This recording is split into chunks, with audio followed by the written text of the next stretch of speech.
Bonjour tout le monde et bienvenue dans Mes Lectures, l'émission qui parle de mes lectures, manga, BD ou comics.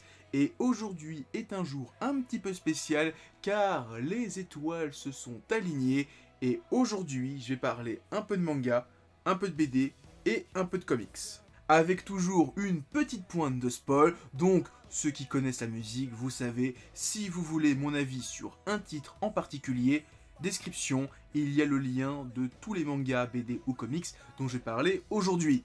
Donc voilà, vous connaissez la rengaine et on commence tout de suite. Kingdom tome 43, on est toujours dans la bataille pour la colline de Kokuyu qui oppose l'état de Zao à celui de Kin. Et ce tome 43 est très dense, il se passe énormément de choses, on suit beaucoup de personnages, que ce soit du côté de Kin comme de Zao, de l'unité de Kanki comme celle de Shin. Et j'avoue que retenir tout ce qui s'est passé, c'est très dur parce que voilà, j'ai vraiment l'impression qu'il s'est passé beaucoup de choses, qu'on a suivi plein de choses, plein de batailles, notamment ouais, il y a eu beaucoup de batailles, beaucoup de stratégies, et tout retenir, ça a été très compliqué, je me souviens plus forcément de tout, je me souviens surtout du passage avec Kyukai qui découvre un petit village paumé, qui a l'air de voilà, qui a l'air isolé, qui a l'air de subir la guerre parce que c'est pas forcément facile pour eux d'être à la frontière et qui a l'air de changer de pays d'une bataille à l'autre quand les frontières changent et que c'est pas facile pour eux. Il y a aussi un peu d'origin story sur les méchants. Le personnage le général d'état de Zao est vraiment cool, mais j'avoue que là, j'ai vraiment pas retenu grand chose de ce tome. Donc, tome suivant. Balzar, tome 5. Alors, autant dans mes lectures où je parlais du tome 4, je disais que je me souvenais plus de ce qui s'était passé avant. Alors, j'ai pas relu le manga depuis, mais vu que le tome 4 était assez récent et que bon, j'ai lu le petit résumé des épisodes précédents pour me remettre les idées en place, eh bien, ce tome-là est super bien. Franchement, une super lecture. Et même le tome en lui-même était super bien. On avait quitté le groupe du héros qui était pourchassé par des soldats d'un pays ennemi, et tout le tome c'est une course-poursuite. Tu vois différentes manières d'appréhender la guerre, notamment t'as des villageois, alors ça fait un petit peu écho à ce que je disais sur Kingdom, qui subissent un peu les aléas des pays qui les envahissent, et qui changent de tableau de roi. Quand c'est tel pays on met, on met Macron, quand c'est les Allemands qui nous envahissent on met Merkel, quand c'est les Américains on met Trump, voilà c'est un peu ça. T'as un pays qui arrive, il fait « Ah, vous êtes comme ça vous, on vous massacre ». Donc tu vois les mecs qui sont vraiment sanguinaires. Tu vois la différence entre la petite infanterie et la cavalerie, comment ils évoluent. Super intéressant. Tu vois aussi, il y a un passage où on t'explique comment on positionne l'armée, qu'on met les cavaliers à tel endroit pour éviter que les gens désertent, qu'on fout tel endroit, les gens au milieu, au centre, à l'avant-garde, à l'arrière-garde, pour telle ou telle chose. J'ai trouvé ça super intéressant. Et la bataille finale à la fin du tome entre la cavalerie et les quelques dizaines de soldats, super bien. Le barbelé. Ouais, retenez ça, le barbelé, c'est la vie. T'as des chevaux plutôt, qui t'attaquent, t'as des cavaliers qui t'attaquent, tu fous des barbelés, t'as gagné. Franchement, j'ai trouvé cette technique super intéressante et comme ils disent, ça va être une évolution de la guerre qui va devenir encore plus dangereuse. Non, franchement, j'ai adoré ce tome, c'est vraiment les stratégies guerrières, l'histoire un petit peu de la guerre en Europe, qui m'ont fait aimer les premiers tomes. Et là, on revient là-dessus, on apprend plein de choses et je trouvais ça super intéressant plutôt. Et j'ai bien aimé aussi le petit bonus à la fin sur le football. Voilà, c'était vraiment un super tome. J'ai vraiment beaucoup aimé. Balzar, si vous n'avez pas encore commencé, allez-y, c'est super bien. Happiness, tome 10, et donc dernier tome de cette série de vampires de Shuzo Oshimi. J'ai relu les 9 tomes pour la sortie du tome 10. J'ai fait un petit post Instagram pour ceux qui me suivent sur Instagram où je disais un petit peu ce que je pensais de ce 10e tome et de la série globalement. Je vais approfondir un petit peu mon propos. Clairement, Happiness, de tous les titres de Shuzo Oshimi que j'ai lus, j'en ai pas lu des masses, j'en ai lu 3 avant celui-là, Les Liens du Sang qui est pas terminé, Dans l'Intimité de Marie et comment ça s'appelle, Les Fleurs du Mal, plus quelques one-shots, mais voilà, c'est des petites séries, je parle vraiment en séries longues qui ont plus de 2-3 tomes, et donc c'est la 3e que je complète, et donc la 4e que j'ai, enfin une des 4 séries que j'ai lues, et j'ai trouvé que c'est la moins bonne, vraiment de tous, alors qu'en plus, je trouvais qu'il y avait vraiment un propos de base hyper intéressant, voir Shuzo Oshimi quitter un petit peu les bancs de lycéens qui ont des troubles et partir sur à peu près la même base, mais avec une touche de fantasy vraiment importante, parce qu'il y en a un petit peu dans Marie avec le changement des personnalités, mais c'était vraiment limite, c'était vraiment juste le propos de base. Là, on part vraiment sur une série vampirique. Donc je me dis, waouh, un auteur qui parle des troubles adolescents, des troubles de l'adolescence, du mal-être de l'adolescence, tout ça, des obsessions avec les vampires, ça peut être intéressant. Et alors en plus, j'ai vraiment adoré les premiers tomes qui faisaient un peu la corrélation entre le vampire, la vampirisation, c'est un peu l'enfant qui devient un adulte, donc c'est un petit peu une métaphore de l'adolescence, mais ça peut être aussi une métaphore des MST, parce que finalement c'est le sang qui te transforme en vampire, donc voilà, le côté MST, surtout qu'en plus dans les premiers tomes, il y a 2 personnages qui sont vampirisés et qui ont des réactions différentes. Makoto, qui lui a un amour pur avec sa copine, qui n'a pas de changement de personnalité, là où son pote Yuki qui a une orientation sexuelle très... Enfin, pas une orientation sexuelle, une vie sexuelle un peu plus agitée, qui a donc des rapports avec sa copine, lui devient complètement fou. Donc il y avait cet aspect MST qui était un petit peu là. Et après, on part sur le mal-être de la vie, comment les gens te perçoivent, parce que finalement, t'as été blessé, t'as été violé. Donc, avec le personnage de Yukiko, quand sa cicatrice, c'est un peu la victime de viol, et comment elle vit en société avec ça. Et après, on part sur les délires de secte. Et en fait... L'auteur est parti sur plein de choses, on a suivi plein de personnages, là où dans ses autres titres ils se sentent vraiment sur 1 ou 2 personnages, là on a plein de personnages qui suivent des histoires différentes, qui vivent des choses différentes, et j'ai l'impression qu'il a voulu trop en faire avec que 10 tomes, et que finalement ça raconte plein de choses, mais ça raconte en même temps pas grand chose. Et le 10e tome, je le termine sur une note douce amère en me disant c'était pas mauvais, franchement c'était pas désagréable à lire, mais je pensais vraiment qu'il irait vers d'autres choses. Après, ouais, j'avoue que par moments la série m'a foutu des coups de poing en pleine gueule. Il y a eu des moments, des retournements de situation qui étaient vraiment importants et impressionnants. Il y a des pages où Shuzo Oshimi s'est vraiment lâché, où il a fait des scènes d'action qui étaient vraiment incroyables. Mais, conclusion de tout ça, titre intéressant. L'auteur sort de ses gonds, sort de sa zone de sécurité, de sa zone de confort. Mais c'est clairement pas mon Shuzo Oshimi préféré. C'est même de tout ce que j'ai lu qui est sorti en France, c'est ce que j'aime le moins. Mais ça ne fait pas que c'est un mauvais titre, c'est juste que bon bah, il a fait d'autres choses bien mieux que ça. Mais c'est un petit peu triste de dire ça, mais lisez quand même, si vous êtes curieux. C'est pas forcément le titre que je conseille pour découvrir l'auteur. Je pense que Marie ou Les Fleurs du Mal, qui sont beaucoup plus anciens, peuvent être intéressants, et Les Liens du Sang, c'est son meilleur titre à ce jour. J'espère que la conclusion ne sera pas décevante, mais pour le moment, c'est 6 tomes parfaits. To You Eternity, tome 12. Alors, ça, j'aurais dû faire un petit peu comme Happiness, relire les 11 tomes, parce que ce 12e tome finit la première partie de la série, le premier cycle saga, donc je vais en parler un petit peu après, et j'avoue que avec le Covid-19, le rythme de parution, j'ai plus toujours tout en tête, et j'avoue que j'ai lu le tome sans vraiment le savourer. Je pense qu'il y a des choses qui m'auraient beaucoup plus touché, qui m'ont pas touché. Il y a comme le truc avec la petite fille qui prenait le héros pour son enfant, qui m'a touché un petit peu, mais dans l'ensemble, c'était un tome sympathique, mais je pense que si je m'étais lu les 11 tomes avant, j'aurais chialé ma race. Maintenant, je vais parler de la suite de la série, parce que à la fin, dernière page, alors que tu t'attends à une conclusion, à un fin, on dit fin de la première partie, et on dit maintenant ça va être l'époque contemporaine. Et alors jusqu'à présent, on était dans une sorte de manga d'heroic fantasy, qui va maintenant évoluer sur un truc beaucoup plus contemporain, vu les dernières pages, où on voit une ville japonaise récente, ouais, contemporaine. Je me dis, waouh!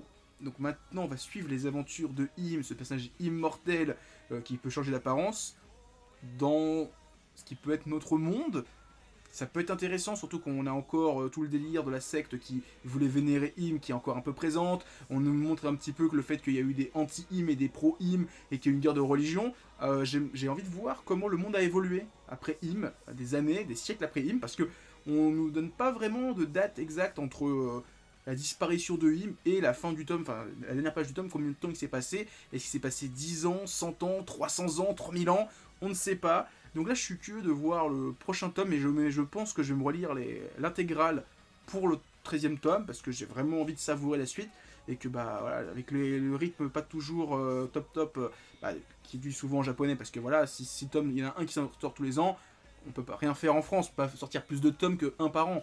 Mais et en plus il y a eu le Covid-19, ça n'a pas aidé. Voilà, franchement, To You Eternity, c'est un super titre. Si vous cherchez un truc pour l'instant pas trop court, 12 tomes, allez-y. Moi, clairement, c'est un des mangas que j'aime le plus lire depuis qu'il est sorti il y a 3-4 ans. Bah, c'est un de mes gros coups de cœur de ces 3-4 dernières années. Clairement, c'est un super titre, très émotionnel, mais franchement à lire, c'est super bien. Dernier manga de ce mes lectures, et on parle de Shaman King Flowers tome 2. Après un premier tome que j'avais bien aimé, qui était dans la continuité de Shaman King, donc on suivait la nouvelle génération, tout en faisant des gros pieds, des gros clins d'œil, en faisant des choses quasiment identiques à la première série Shaman King. J'ai trouvé que ce deuxième tome suivait la même démarche, hein, on a toujours à peu près la même chose, hein. Tu reconnais les passages qui ressemblent à Shaman King premier du nom.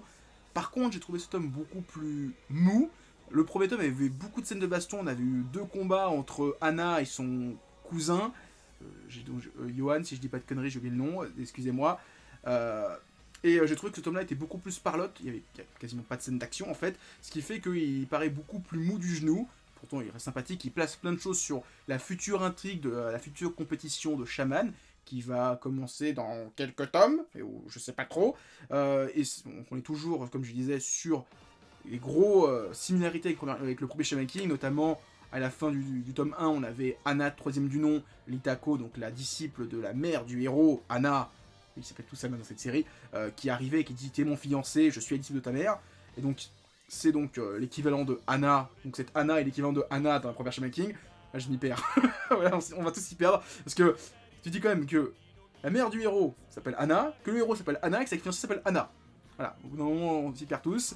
Donc le héros a découvert sa fiancée, qui a une personnalité qui ressemble à sa mère, mais en même temps très différente. Et j'aime bien aussi, le héros il a une relation différente, parce que autant Yo connaissait sa fiancée, autant le héros de Shaman King Flowers la connaît pas. Donc il découvre, il dit « Mais t'es qui toi? Moi je veux les filles, les gros seins là, toi t'es toute plate là !» Et il dit « Je vais te défoncer !» J'ai déjà adoré quand il y a Yohan qui arrive et il dit « Vous êtes homo tous les deux ?» J'ai adoré. Et bon bah là on arrive au moment où, on va dire, dans Shaman King premier du nom, Bokuto Ryu récupère son fantôme Tokajiro, si je dis pas de conneries. Donc parce que là on a le second Bokuto Ryu qui arrive et qui est manipulé par la sœur de Yohan, et donc ça va être le bordel. Dans le prochain tome, il va y avoir de la baston. J'ai hâte de voir ça. Donc voilà, Shaman King Flowers, toujours sympathique. Après, comme j'ai dit dans ma vidéo manga show, ça reste quand même destiné aux fans de la première heure. On passe maintenant à un comics avec le 6e et dernier numéro de Lobaloka, le spin-off de Mutafukaz. Je vais être un petit peu méchant, mais dans l'ensemble, c'était une super histoire, une super intrigue, Lobaloka, avec Guada qui fait son petit road trip, découvrir qu'est-ce qu'elle veut devenir. C'est super intéressant. Dans l'univers de Mutafukaz pour l'instant, mis à part le fait qu'on c'est la fille de El Diablo, car elle croise sans vraiment croiser les héros, voilà, je pense qu'il n'y a pas énormément d'intérêt pour le moment dans l'univers de Mutafukaz, mais comme je sais, j'ai cru comprendre que Ron préparait la saison 2, je suis sûr et certain à 3 milliards de pourcents que Guada va être un personnage important dans la saison 2 de Mutafukaz. Donc c'est vraiment une sorte de série introduction de Guada pour la grosse intrigue de Mutafukaz. Donc c'est vrai que on a l'impression qu'on ne sait pas trop où on va durant les 6 numéros. L'histoire est vraiment topissime, le dessin de Singelin est topissime, mais c'est vrai que dans l'univers de Mutafukaz, après le 6 numéro, je pensais qu'on allait vraiment avoir une sorte de départ d'intrigue pour la saison 2 de Mutafukaz. Finalement, il n'y a pas eu trop ça. Alors peut-être que ce qu'on a dans la fin du dernier numéro avec la renaissance de la Lucha Libre va avoir une incidence sur la saison 2 de Mutafukaz, à voir. Mais c'est vrai que là, sur le coup, quand j'ai fini le 6e numéro, je me suis dit, ok, le titre, bah, j'ai vraiment adoré, mais c'est vrai que comme c'est un spin-off de Mutafukaz, autant le premier qui était sur El Diablo était très intéressant de voir toute son origine jusqu'à qu'il rejoigne la Lucha Libre, c'était super intéressant, autant là, il y a un peu moins cet intérêt parce que je ne connais pas encore Guada, qu'est-ce qu'elle va avoir comme importance dans l'univers de Mutafukaz. Je m'attends à ce qu'elle soit très importante, mais voilà, c'est ça mon seul reproche, c'est pourquoi ça existe. Maintenant, on verra par la suite, dans le futur, peut-être que je changerai d'avis, mais en tout cas, bon comics, franchement, j'ai bien aimé les 6 numéros. Maintenant, à savoir, est-ce que c'est important ou non par la suite. Silver Surfer Black, ou Surfer d'argent noir, c'est un petit comics de 5 numéros sorti l'année dernière aux États-Unis. On m'avait vanté un peu les mérites, que c'était une super histoire intense, émouvante sur le surfeur d'argent, le héros de Galactus. On m'avait dit que graphiquement c'était très intéressant. Graphiquement, c'est très spécial. J'avoue que on a l'impression que le Silver Surfer est liquide, que sa planche est vivante. Enfin, il y a des planches qui sont très intéressantes. On a l'impression que les mecs c'était sur LSD. Tout le décor est multicolore. C'est vraiment très impressionnant en termes de colo, en termes de décor, en termes de dessin. Après, en termes d'histoire, je pense que c'est parce que je connais pas assez le personnage, mais ça m'est passé à 3000 km au-dessus. Et en soi, ben, j'ai pas plus aimé que ça. Très intéressant graphiquement, sachant que je vais vous mettre des pages ici, vous allez voir, ça défonce la rétine. Mais c'est vrai qu'en termes d'histoire, j'étais hyper perdu. Alors en plus, je pense que vu que je ne connais pas tout le lore de Marvel récent, je suis un peu perdu. Là, on parle de la mort de Thanos. Je pensais que c'était une sorte de nouvelle run sur le Silver Surfer qui commençait donc une nouvelle aventure et donc sans avoir à connaître tout ce qui s'est passé avant. Comme d'hab, je me suis trompé. J'avoue que j'étais un peu perdu quand il croise Ego, quand il croise plein de personnages, il croise les trucs de Venom, là j'ai plus leur nom, les parasites, voilà.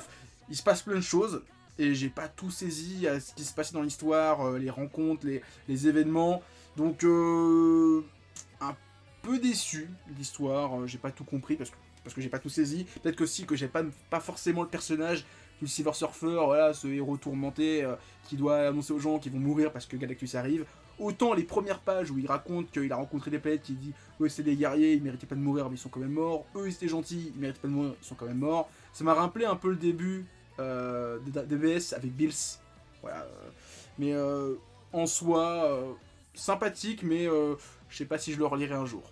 Clos, 12e tome, le tome Phoenix, qui clôt le second cycle de Clos, donc le cycle des 12 autres Dizit, qui s'est terminé avec, on va dire, 3-4 tomes qui étaient très longs, où il y avait plus de Dizit, où tu voyais les personnages tourmentés, qui savaient pas trop où ils devaient aller, ce qu'ils devaient faire, où c'était un peu chiant, un peu bizarre, un petit peu étrange, et là j'avoue que le 12e tome a remis un coup de fouet avec le fait que on découvre ce qu'est devenu l'enfant de la fille, enfin la copine de Ange qui l'a quitté depuis, et donc qui est censé être le Phénix, hein, d'après ce que je comprends du tome, qui a l'air de manipuler tous les Dizzy, de donner des pouvoirs aux gens et de contrôler la destinée des gens. C'est très intéressant à voir ce que ça va donner par la suite.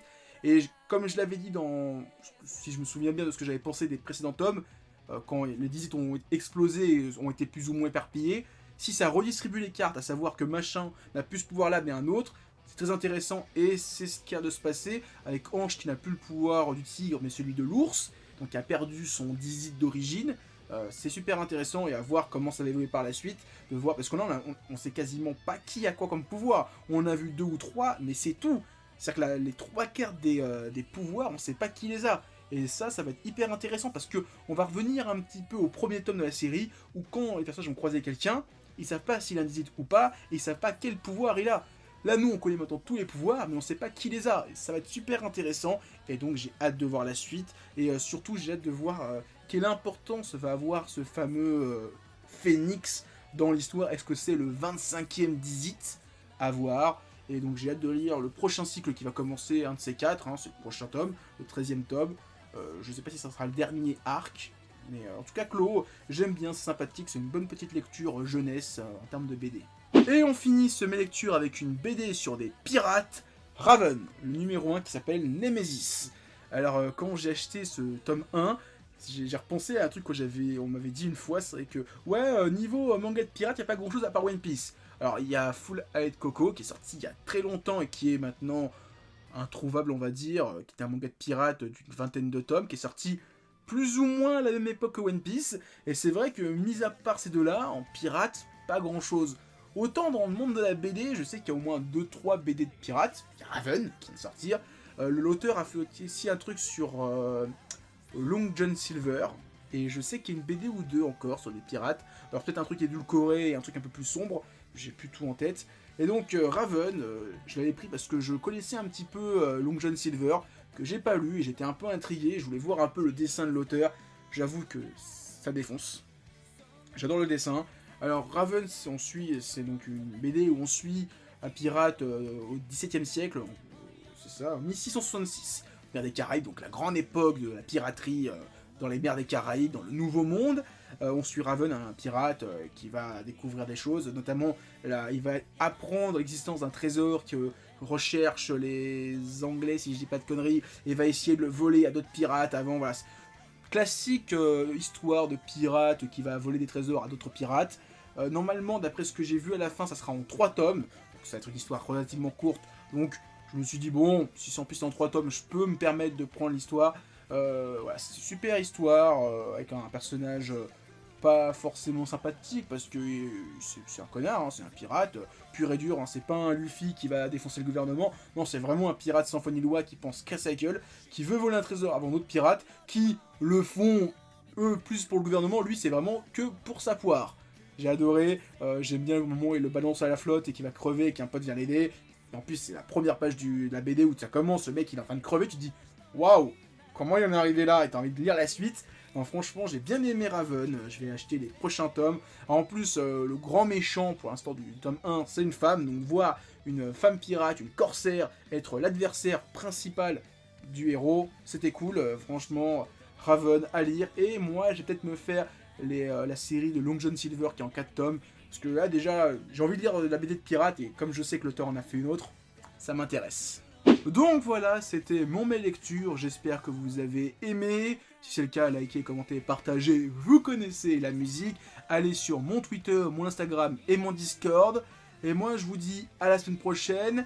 Et semaine prochaine où il va y avoir une sélection de titres parce que on est début juillet, donc le mois de la Japan Expo. C'est le mois où les éditeurs balancent tout leur catalogue. Alors, il n'y a pas de Japan Expo parce que le confinement, mais les éditeurs balancent quand même tous leurs titres, ce qui fait que là, cette semaine où je tourne la vidéo, il y a au moins 15 titres que je vais acheter. Et la semaine suivante, quasiment autant. Donc je vais faire une petite sélection et il va y avoir 3 mes lectures avant les vacances où ça va être où je vais diviser un petit peu les différentes sorties. Donc vous inquiétez pas, j'ai parlé de quasiment tous les titres que je vais acheter, ça sera juste fragmenté sur 2-3 semaines. Ne vous inquiétez pas. Donc voilà, c'est dit, si vous êtes allé jusqu'au bout de la vidéo, franchement, grand merci à vous, et moi je vous dis à plus, et continuez à lire des mangas. Allez, ciao tout le monde!